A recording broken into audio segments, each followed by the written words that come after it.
Practical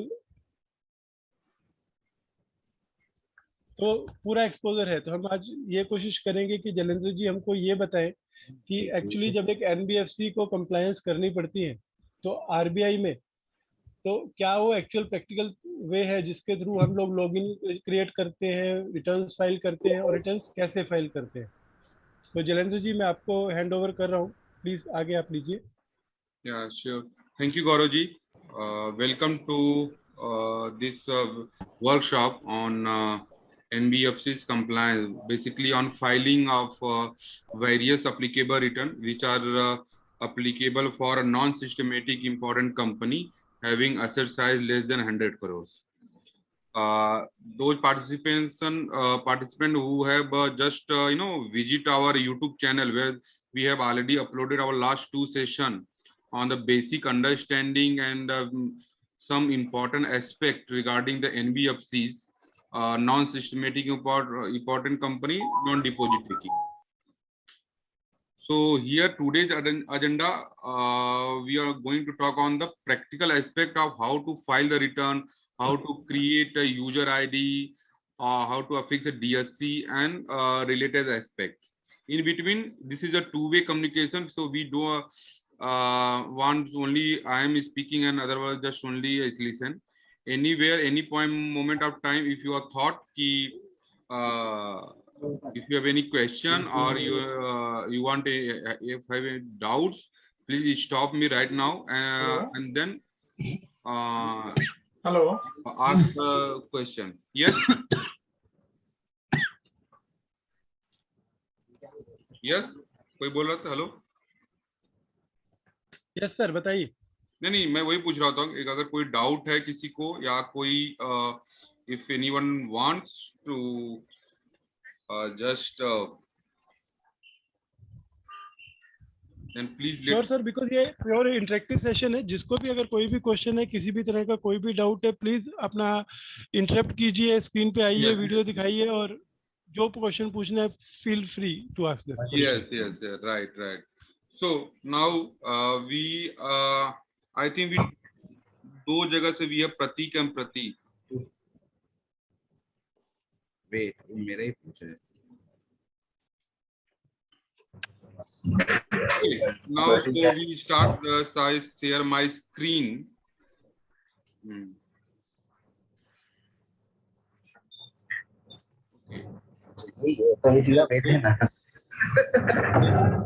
This screen is visible to everyone.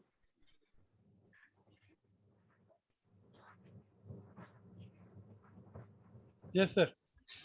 Okay, so just give me some time.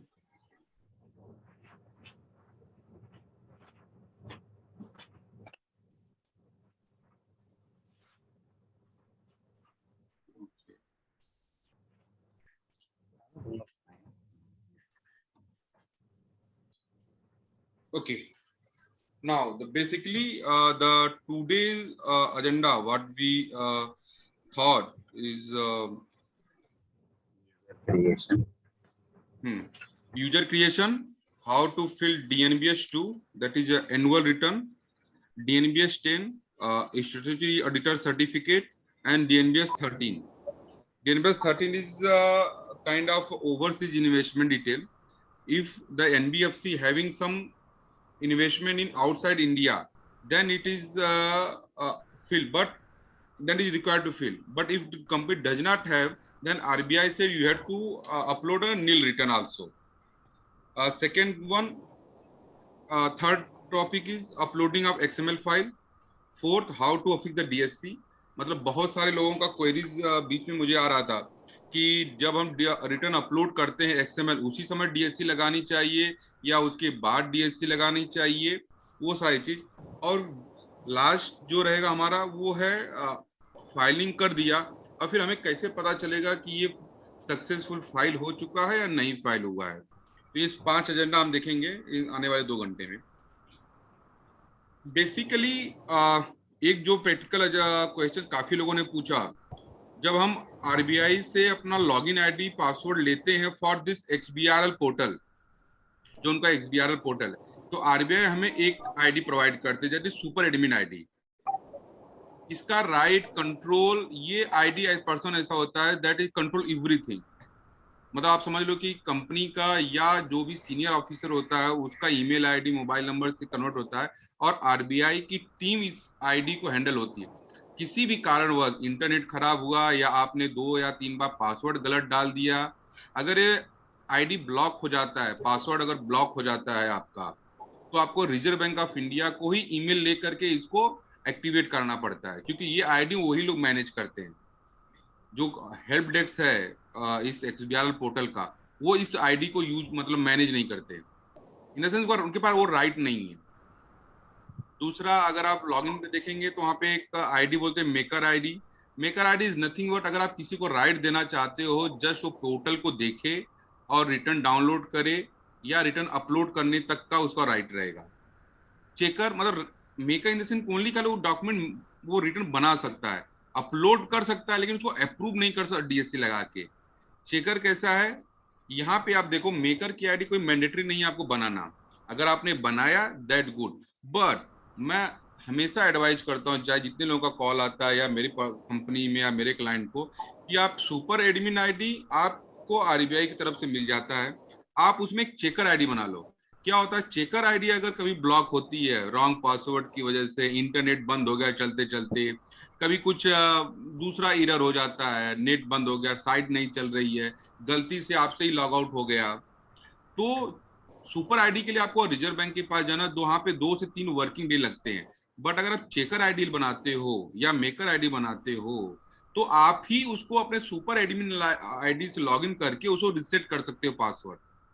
मतलब वहां पे आपका काम सफर नहीं होगा, आपका टाइम वेस्ट नहीं होगा। एंड लास्ट, स्टैट्यूटरी ऑडिटर, जो डीएनबीएस 10 सर्टिफिकेट है, आरबीआई का ऐसा मानना है कि ये डीएनबीएस 10 जो सर्टिफिकेट है वो स्टैट्यूटरी ऑडिटर को ही अपलोड करना चाहिए, तो उनके नाम का भी एक आईडी बनाने का प्रोविजन है वहां पे। अगर आप अपना देखेंगे तो there is a provision to create a ID for a statutory auditor. Sir yes sir ऐसा है, जो डीएनबीएस 10 है, जो non deposit non systematic company है, उसके लिए भी एप्लीकेबल है ये स्टैट्यूटरी ऑडिटर जैसे सर, ये सर देखो, डीएनबीएस 10 जो है ना सबके लिए एप्लीकेबल है। अगर आप non deposit non systematic important हो, इंपॉर्टेंस कंपनी हो, या आप 500 से ज्यादा करोड़ हो, ये ऐसा रिटर्न है जो सबको एप्लीकेबल है। सभी को एप्लीकेबल है।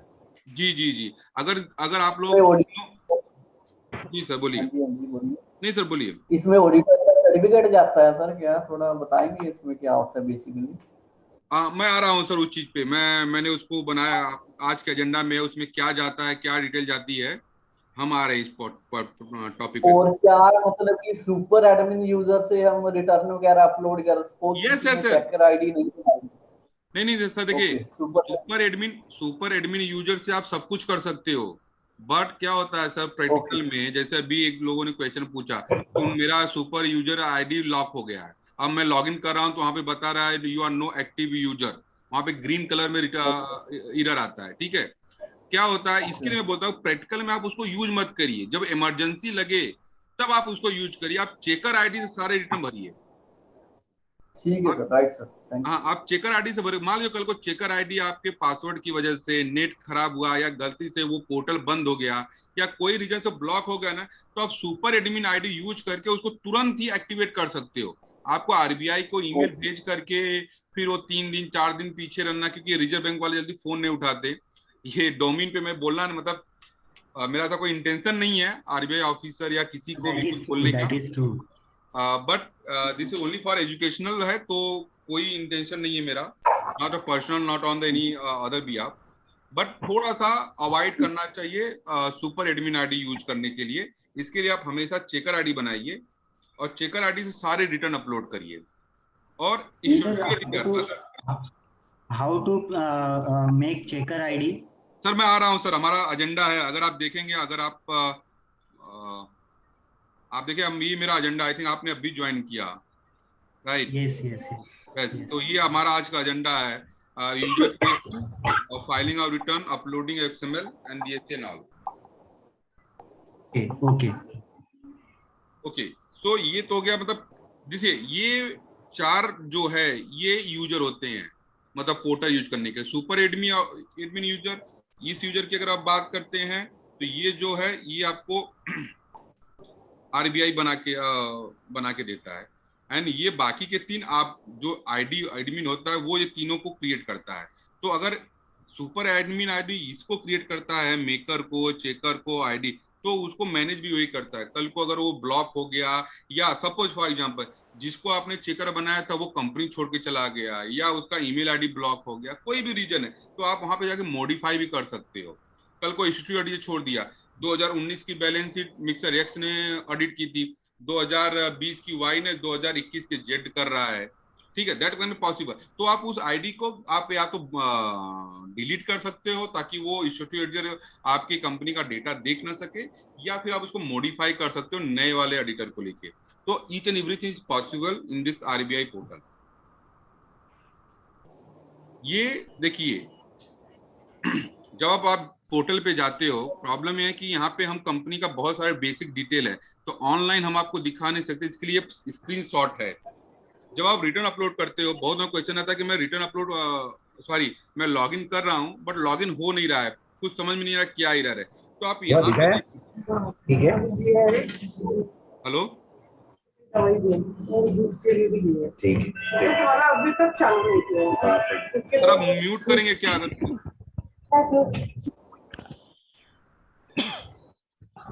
ओके, प्लीज सबसे रिक्वेस्ट है कि आप म्यूट करके रखें, कोई क्वेश्चन है तभी आप अनम्यूट हाँ, करें। तब आप पूछो और नाम के साथ, ताकि मुझे पता रहेगा कौन पूछ रहा है। ओके, जब आप लॉगिन पेज पे जाएंगे तो इस तरह का पोर्टल दिखेगा। अगर आप यहाँ पे आईडी डाल रहे हो, एक मिनट, ये थोड़ा सा आई थिंक जस्ट वेट,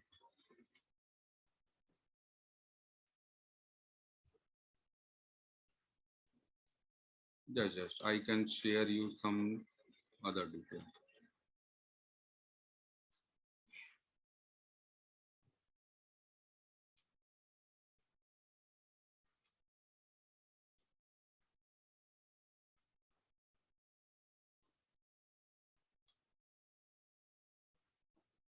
जी ये दिख रहा है क्या आपको लोगों को? हाँ जी सर, दिख रहा है। ओके, यस यस दिख रहा है। या तो अब आप देखोगे जब आप लॉगिन करते हो सुपर एडमिन आईडी से, यहाँ पे आपने वो एनबीएफसी का कोड डाला, यहाँ पे password, then again NBFC code, और यहाँ पे कैप्चा, फिर भी लॉगिन नहीं होता, तो इसके नीचे यहीं पे वो एरर आता ब्लू लाइनिंग का, ठीक है। तो क्या करना आपको, जब ये ऐसा एरर आए ब्लू लाइन का, उस ब्लू लाइन एरर का स्क्रीनशॉट लेना और उसको आरबीआई एक्सबीआरएल हेल्प डेस्क पे ईमेल भेजना रहेगा, और 2 से 3 दिन में वो आपका पासवर्ड को रीसेट कर देंगे। अगेन आपने लॉगिन कर दिया, जब आप लॉगिन करते हो सुपर एडमिन आईडी से, this is not the user creation, आप सुपर एडमिन आईडी से करोगे, यहाँ पे आपको उस कंपनी का कोड दिखा देगा कि कौन सी कंपनी का आपने यूज किया है, कौन सा यूजर है। यहाँ पे आपको यस, किसी लोग का एरर आता कि सर मेरा जो मोबाइल नंबर था या जो मेरा ईमेल आईडी था पुराना वाला, वो गड़बड़, तो आप मतलब वो भूल गया या वो अभी एक्टिवेट नहीं है, आप यहाँ पे जा करके खुद का, मतलब जो पर्सन है, जो यूजर है, उसका मोबाइल नंबर, ईमेल आईडी आप यहाँ पे चेंज कर सकते हो, यहाँ पे जा करके इस जगह पे एडिट प्रोफाइल में। ये जो प्रोफाइल है ये कंपनी का प्रोफाइल, अपडेट प्रोफाइल। अगर ये वाला टाइप की बात करूं मैं, तो ये जो मैं लास्ट वीडियो में हमने एक्सप्लेन किया था कि अपना प्रोफाइल कैसे अपडेट करता है, कंपनी का प्रोफाइल। आप यहाँ पे home, second option user profile, third is XBRL admin. आप इस एक्सबीआरएल एडमिन में ऐड यूजर पे क्लिक करेंगे, देन आपको इस तरह के रोल पूछेगा, वो इस तरह से आप रोल पे कौन सा रोल है, तो कौन सा रिटर्न, यहाँ पे आप देखेंगे नेम, यूजर नेम। अब कभी कभी अगर सेम होता है, मान लीजिए आपको यूजर आईडी डालना है, जैसे हमारे एक ग्रुप में 2 लोग हैं, गौरव, तो वहां पे वो आपको एरर आ जाएगा, this is already available, already exit, तो आपको कुछ और नाम यूज करना पड़ेगा। तो इसी तरह से आप यूज कर सकते हो। देन यहाँ पे पूछेगा आपको चेकर यूज करना है, मेकर यूज करना है, या स्टेटरी एडिटर। जो आपको बनाना आईडी, वो आईडी बनाइए, और जो रिटर्न का उनको देना है एक्सेस, देखिए हो सकता है आपके पास दो चेकर हो, दो आप बना सकते हो, तीन बना सकते हो। आपको कौन से रिटर्न का एक्सेस उस पर्टिकुलर पर्सन को देना है वो यहाँ पे आप सेलेक्ट कर सकते हैं और देन सबमिट कर देगा। और ऑटो जनरेट ईमेल है, वो आपके उस पर्टिकुलर पर्सन की ईमेल आईडी पे चला जाएगा। जो आपने ईमेल आईडी आप यहाँ पे भरोगे, इस पर्टिकुलर टैब पे जो भरोगे उसके ऊपर आरबीआई का ईमेल चला जाएगा। राइट, अभी यहाँ तक किसी को कुछ समझ में आया? कोई क्वेश्चन, कोई डाउट यूजर क्रिएशन को लेके? सर जी प्रतीक बोल रहा हूँ। हाँ, सपोज हमको अगर only we make a maker for uploading thing then it's also okay no? Checker बनाना जरूरी है क्या? सर चेक देखो, मेकर बनाओगे ना तो आपको देखो, अगर आप मेकर का पोर्टल का लॉगिन अभी है मेरे पास, मतलब प्रॉब्लम क्या हो कि कई लोगों का दिखेगा तो आप डीएससी अफिक्स नहीं कर पाओगे वहां पे। फिर आपको डीएससी अफिक्स करने के लिए सुपर एडमिन यूज करना पड़ेगा। मेकर का राइट क्या है कि रिटर्न डाउनलोड कर लेना, रिटर्न पैकेज एक्सएमएल का सॉफ्टवेयर, और रिटर्न बनाना और अपलोड करना। डीएससी के लिए या तो आपको चेकर की आईडी चाहिए या फिर सुपर एडमिन यूजर की आईडी चाहिए। And suppose if I don't make checker maker, direct upload हो जाएगा क्या सुपर आईडी हाँ से? हाँ, सुपर सर वो स्टार्टिंग में ये चीज बताया था हमने, आप सुपर एडमिन से सब कुछ कर सकते हो। बट क्वेश्चन कैसा है, अगर वो उसका पासवर्ड कभी ब्लॉक हो गया कोई रीजन की वजह से, आपका इंटरनेट, जो कि सबसे बड़ा रीजन इंटरनेट स्लो हो गया, या आरबीआई का पोर्टल पे ट्रैफिक बहुत ज्यादा है और पोर्टल रिस्पॉन्स नहीं कर रहा है, ठीक है, तो वो ब्लॉक, अगर एक बार वो ब्लॉक हो गया ना सर, तो आपको 2 से 3 दिन का वेट करना पड़ेगा। Okay, that's why we make maker, right, समझ गया सर। हाँ, पर सर ये 2 से 3 दिन में रेस्पॉन्ड कर देंगे ना वो? क्योंकि मेरा यस यस सर, देखिए नॉर्मल जहाँ तक मेरा भी उनका साथ, मतलब कई बार मेरा खुद का हुआ है, ये था ब्लॉक हो चुका था, तो 2 या 3 दिन में वो रिस्पॉन्स करते हैं। आप उनको ईमेल भेज दीजिए। अगर वो 2 या 3 दिन में नहीं रिस्पॉन्स करते हैं तो उनके सीनियर का ईमेल आईडी है, ठीक है, आपको मिल जाएगा। जिस कंपनी, जिस पर्टिकुलर क्वेश्चन है कि भाई मुझे सीनियर का ईमेल आईडी कैसे मिलेगा, तो अगर आप लोग एनबीएफसी कंपनी देख रहे हो तो आप लोगों को एक ईमेल आता होगा रिजर्व बैंक से किसी भी पर्टिकुलर टॉपिक पे या कुछ भी, तो जो आता है। जी हाँ, तो जिस पर्सन से आपको ईमेल आता है ना, उसी पर्सन को आप रिप्लाई करिए और बोलिए कि मैंने इस तारीख को हेल्प डेस्क पे एक ईमेल भेजा था, ये उसका अटैचमेंट में लगा रहा हूँ, काइंडली रीसेट और पासवर्ड। तो क्या होता है ना, नॉर्मली तो रिजर्व बैंक ने अपने ऑफिसर को एनबीएफसी कैटेगरी वाइज डिवाइड कर दिया है। तो मिस्टर एक्स मैं बोल दूं कि भाई ये मिस्टर एक्स है, ये 100 एनबीएफसी देख रहे हैं, मिस्टर वाई जो है वो 100 देख रहे हैं, तो सबका कैटेगरी अलग अलग है। आपकी कंपनी को जिस पर्सन से ईमेल आता है ना, आप उन्हीं पे आप ईमेल भेजिए कि मेरा पासवर्ड ऐसा ऐसा हो गया था, after waiting 2 or 3 working days still I am not receive the updated user ID, तो वहां पे वो चीज बना देते हैं। राइट, हाँ जी, ऐसा है कि वो स्टैट्यूटरी ऑडिटर सर्टिफिकेट का भी इसमें शो हो रहा है जी। तो उसमें मतलब कि ये भी सिलेक्ट करना पड़ेगा, ये ऑडिटर की आईडी से नहीं होगा ये रिटर्न अपलोड?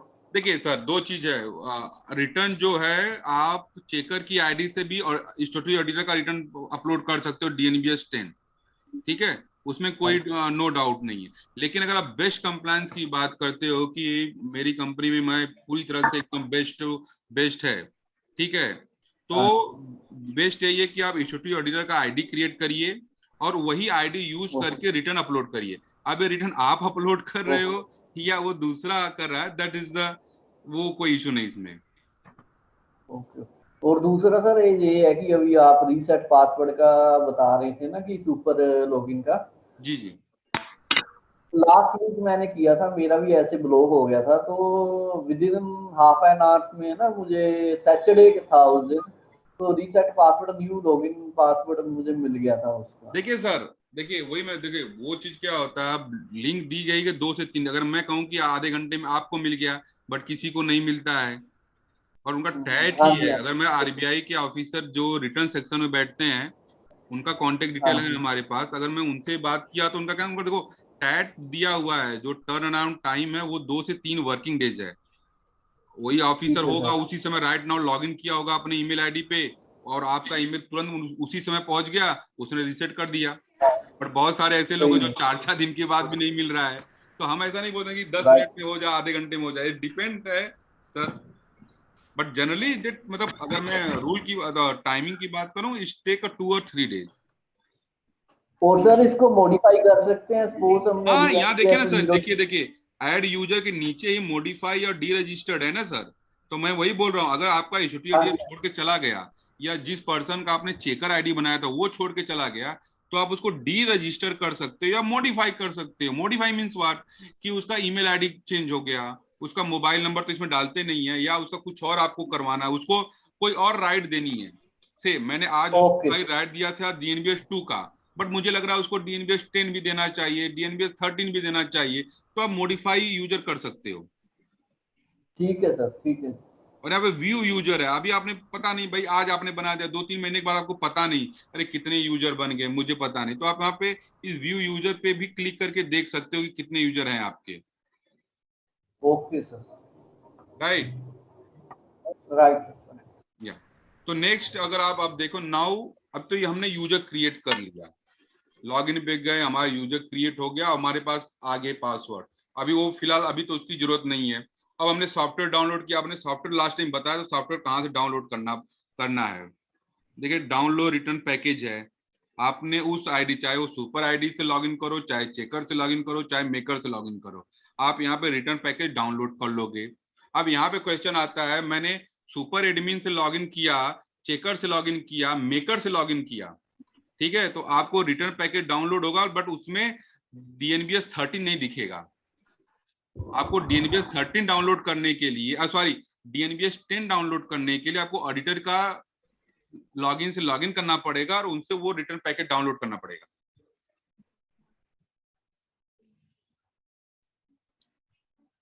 सेम सॉफ्टवेयर है, सेम चीज में वो ओपन होता है, बट उसका डाउनलोडिंग उसका एक अलग से सॉफ्टवेयर का पैचअप आता है जो अपडेट हो जाता है आपका रिटर्न पैकेज। नाउ अभी अपना है ये DNBS 2, ये 3 रिटर्न है, ये उसके नाम है, ये एनुअली है जिसका नॉर्मल ड्यू डेट 30 मई होता है, जो इस साल एक्सटेंड हो गया था। DNBS 13 ये with in 1 month of audit या फिर latest by 31 December every year. DNBS 13 ये क्वार्टरली रिटर्न है with in 15 days of end of the quarter, मतलब अप्रैल मई जून का जब क्वार्टर खत्म होता तो 15 जुलाई तक इसको सबमिट करना था, जो अभी डिटेल ऑलरेडी चला गया है। नील रिटर्न है पर फिर भी आपको टाइम से सबमिट करना होगा। अब हम आते हैं कि हाउ टू DNBS 13 सभी के लिए है? Yes sir, yes sir, DNBS 13 सबके लिए। अगर आपके पास ओवरसीज इन्वेस्टमेंट डिटेल है या नहीं है, आपको उसको नील रिटर्न बना करके भेजना ही पड़ेगा, करनी पड़ेगी quarterly. Yes yes yes, quarterly आपको अपलोड करना ही है, वो नील रिटर्न ही है, आपके पास सर, नहीं है। फर्स्ट क्वार्टर की ड्यू डेट कब की है, कुछ आइडिया था? क्या बोले सर, नहीं सुना दिया, कैन यू रिपीट? इन सब फर्स्ट क्वार्टर की ड्यू डेट कब की है सर? नहीं sorry, I am not getting, sorry sir मैं फर्स्ट को क्या बोल sir? Due date of first quarter sir. नहीं सर, फर्स्ट क्वार्टर सर, देखिए फर्स्ट क्वार्टर अगर आप बोलो तो अप्रैल मई जून, इसका जो ड्यू डेट है वो है 15 जुलाई। Okay, 15 July the due date. Okay, लेकिन इस साल के लिए, अभी इस पर्टिकुलर इस महीने के लिए आप अगर 31 जुलाई तक भी सबमिट करते हो तभी कोई हार्ड एंड फास्ट रूल नहीं है, you can submit it. Okay, sir what about last year हमने DNBS 13 कभी अपलोड ही नहीं किया। देखो सर, वो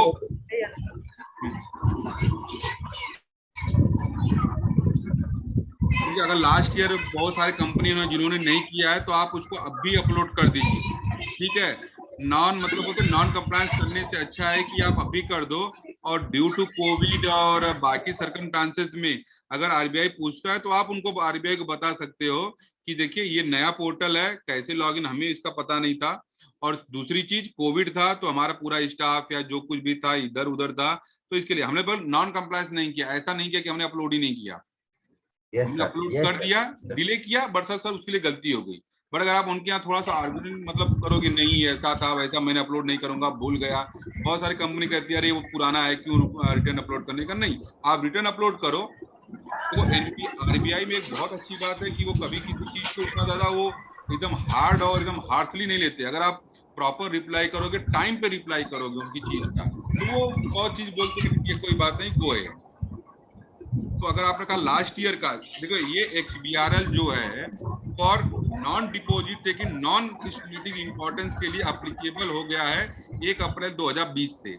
उससे पहले वाला आप अपलोड नहीं कर पाओगे, उसके बाद से 1 अप्रैल 2020 से आप सारे रिटर्न्स में अपलोड कर सकते हो। कुछ कुछ एरर आते हैं जब आप अपलोड करोगे, तो वो उस समय आरबीआई को स्क्रीनशॉट लेना, वो डिपेंड करता है कंपनी वाइज आपका, कभी कुछ कहीं नाम चेंज हो गया क्या, कोई मैनेजमेंट चेंजेस में है, या कोई आरबीआई के वॉच लिस्ट में है, इस तरह का कुछ रहता है। सर जो DNBS 02 है 31 मार्च 2020 की भी फाइल होगी XBRL में? हाँ ऑफ कोर्स, देखिए आपने अगर मान लीजिए 1920 की बात करो, 31 मार्च 2020 आपने कॉस्मोस में फाइल किया होगा NBS 08 REV, NBS 09 REV, right? हाँ, बट आपको सेम रिटर्न बहुत ये मैं कोई ऐसे नहीं बोल रहा हूँ, सबको एक आरबीआई से ईमेल आया होगा जिसमें उन्होंने बोला होगा कि आप उसको XBRL पोर्टल पे भी अपलोड करिए सेम रिटर्न 2020 का भी। तो आपको 2020 का भी रिटर्न जो है वो इसमें अपलोड ये करना चाहिए। ठीक है सर। देखिए अभी ये देखिए, ये मैंने लॉगिन किया है, आप देखोगे यहाँ पे, तो यहाँ पे डाउनलोड जो मैंने बताया था, डाउनलोड रिटर्न पैकेज पे क्लिक करोगे तो इस तरह से आपको पूछेगा कौन सा रिटर्न भरना है, और उसका ये यहाँ पे क्लिक करोगे, डिपेंड ऑन आपके कंप्यूटर का इन्वायरमेंट है, 32 बाइट का है या 62 बाइट का है, तो वो चीज यहाँ पे आ जाएगी। तो यहाँ से आपको, हाँ सर, मेरा बोलना भी ये 1-2 मिनट में खत्म होगी, हम ये एंड करके रीस्टार्ट करते हैं और ये पूरा DNB 02 नेक्स्ट सेशन में लेते हैं जो अभी चलेगा चलेगा, मैं फिनिश आउट करता हूँ। यस यस, है ना, तो उसमें क्या है वो पूरा का पूरा कवर हो जाएगा। सबसे रिक्वेस्ट है प्लीज रीज्वाइन कर लीजिएगा सेम लिंक पे। सेम लिंक रहेगा ना सर? हाँ जी सेम लिंक पे। Okay, done done done done. आप एंड कर दीजिए सर मीटिंग बस अपने आप खत्म हो जाएगा सर, 3 मिनट में वी कैन क्लोज इट। आपने रिटर्न डाउनलोड किया, जब आप पैकेज डाउनलोड करोगे इस तरह से आपके डेस्कटॉप पे आइकॉन बन जाएगा, एंड देन ये आप ओपन होगा। यहाँ पे आपको, अगर यहाँ पे ड्रॉप डाउन करोगे बहुत सारे आपको रिटर्न्स के नाम बताएंगे, ठीक है, ये सब में आएगा। जो रिटर्न आपको अप्लीकेबल है वो रिटर्न आप ऐड कर लीजिए, वो रिटर्न आप चूज कर लीजिए। यहाँ पे आप NBFC का कोड डालिए इस पर्टिकुलर जगह पे, गेट डिटेल करेंगे तो NBFC का नाम, यहाँ पे टाइप। एक जो मैं प्रैक्टिकली देखा हूँ 2-3 NBFC का, वो नई NBFC थी, तो उनका जो ये इंस्टीट्यूशन टाइप था ना, वो other non scheduled commercial bank आ जाता था या अदर लिख किया जाता था। अगर आपको ऐसा आ रहा है तो इमीडिएट उसका स्क्रीनशॉट लीजिए और रिजर्व बैंक ऑफ इंडिया को ईमेल कर दीजिए कि सर मैं NBFC हूं, मैं इस तरह का नहीं हूं जहां पे मैं मेरा ये कोड जो है इंस्टीट्यूशन टाइप जो कुछ और दिया अदर देन NBFC, तो रिजर्व बैंक वाले उस चीज को सही कर देंगे। यहाँ पे ये वाला आपको चूज नहीं करना, ये वाला ब्लॉक आपको चूज करना, that is reporting period in, कौन से पीरियड का आप कर रहे हो। अगर आप 31 मार्च कर रहे हो तो यहाँ पे 31 मार्च आएगा, जून का कर रहे हो तो जून आएगा। बाकी डिटेल में यहाँ पे आपको देखना है टाइप। आप ऑडिटेड बैलेंस शीट फिल कर रहे हो, ऑडिटेड फिल कर रहे हो तो उसके लिए, अनऑडिटेड कर रहे हो तो अनऑडिटेड है, ये आपका हो जाएगा। नाउ यहाँ पे हमारा, अगर मैं रिवाइज करूं तो हमने यूजर क्रिएट कर लिया, हमने उसको वैलिडेट किया, डाउनलोड कर लिया रिटर्न पैकेज, और यहाँ पे हमने जनरेट सबमिट करेंगे तो एक्सेल सीट ओपन होगी। अब हम 1 बाय 1 देखेंगे तीनों एक्सेल सीट को किस तरह से मैनेज करते हैं, फिर हम अपलोडिंग पे आएंगे। तो गौरव जी मैं फिर बंद करता हूं। हेलो।